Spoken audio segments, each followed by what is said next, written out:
नमस्कार मंडळी, चला आज आपण बनवूया गोड वडे. त्यासाठी लागणारं साहित्य बघून घेऊया. मी इथे घेतले 1 कप गूळ, 3 टीस्पून रवा, वेलची पूड आणि 2 कप पाणी. चला आता गॅसवरती एक पातेलं ठेवूया. पातेल्यामध्ये 2 कप पाणी ॲड करणार आहे. 1 कप गूळ आहे तो ॲड करणार आहे. गूळ आपल्याला पाण्यामध्ये छानपैकी ढवळून घ्यायचा आहे. पूर्ण वितळला पाहिजे गूळ पाण्यामध्ये. त्याच्यामध्ये मी आता वेलची पूड ॲड करणार आहे. सगळा पाक आपल्याला छान आता चमच्याने ढवळून घ्यायचा आहे. छान आता ढवळून झाला आहे. आता मी गॅस स्लो करते इकडे आणि आता स्टेनर घेणार आहे. स्टेनरनी मी आता पूर्ण पाणी हे गाळून काढणार आहे.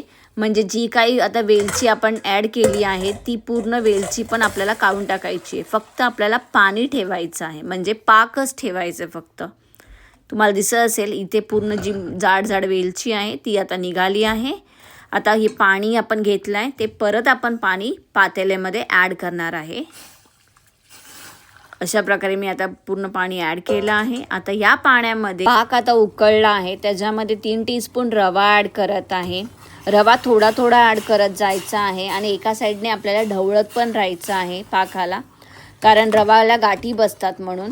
मग अशा प्रकारे स्लो गॅसवरती आपल्याला ते ढवळत राहायचं आहे. आता मी थोडा गॅस मिडियम केला आहे आणि आपल्याला पाक आपला रेडी आहे. इथे तुम्हाला कन्सिस्टन्सी दिसत असेल. आता हा पाक आपण एका साईडला ठेवून देऊया आणि कणिक मळायला घेऊया. इथे मी गव्हाचं पीठ घेतलं आहे. थोडं चिमूटभर मीठ ॲड करणार आहे. मीठ ॲड करत आहे आणि आपल्याला जे आता पाक आपण बनवला आहे गव्हाचा तो आपण ह्याच्यामध्ये ॲड करणार आहे. पाक गरम असल्यामुळे आपल्याला चमचेचाच वापर करायचा आहे आणि पिठामध्ये पूर्णपणे हा पाक मिसळायचा आहे. तुम्हाला दिसत असेल मी कशा प्रकारे करत आहे. अशाच प्रकारे तुम्ही करा. थोडं आपल्याला घेऊन पूर्ण पिठामध्ये आपल्याला ते मिक्स करून घ्यायचं आहे. अशा प्रकारे पूर्ण मी पाक आहे तो पिठामध्ये मिक्स केला आहे आणि नंतर थोडं थंड झाल्यावरती तुम्हाला वाटत असेल आता हे पूर्ण मी मिक्स केलं आहे आणि आता थंड झालं आहे तर मी हाताने मळून घेणार आहे.